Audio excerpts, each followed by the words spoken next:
रामकृष्ण हरी. शुभ संध्याकाळ. कशी यूट्यूब फॅमिली? मस्तच असणार. मी पण मस्त आहे बरं का. तर झालं माझा मस्तपैकी असं स्वयंपाक झाला बघा. हे बघा, अशा मस्त बाजरीच्या भाकरी खरपूस भाजल्या, अशा मस्त सफेद सफेद भाकरी आल्या. मनगटामध्ये दम असला तर भाकर पण छान येते बरं का बनवता. तर भाकर पण चांगली दिसते. काचा पीठ मळून भाकरी केल्या तर कोण म्हणतं म्हातारं झाल्यावर स्वयंपाक बनवता येत नाही किंवा दुसऱ्याच्या आधारे जीवन जगावं लागतं. तसं काही नसतं बरं का. मनगटात दम असला माणसाच्या करून खायचा तर बरोबर माणूस करून खातं.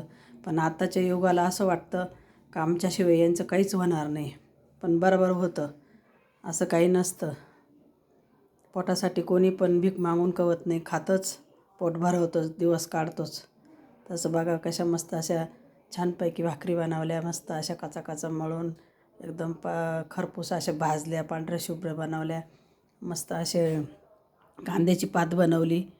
तर मस्त अशी शेंगदाणे हिरव्या मिरच्या घालून मस्त कांद्याची पात बनवली पातळ. तर आम्हाला आवडती पण बरं का पातळ भाजी भाकरी खायला.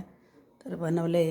या तुम्ही पण जेवायला मस्त अशा भाकरी बनवल्या, भाजी बनवली, मस्त दूध तापलं. तर या तुम्ही पण जेवण करायला. तर झालं आहे मस्त माझा असं स्वयंपाक. तर या सर्वजण जेवण करायला. आम्ही पण जेवण करतो आहे आता.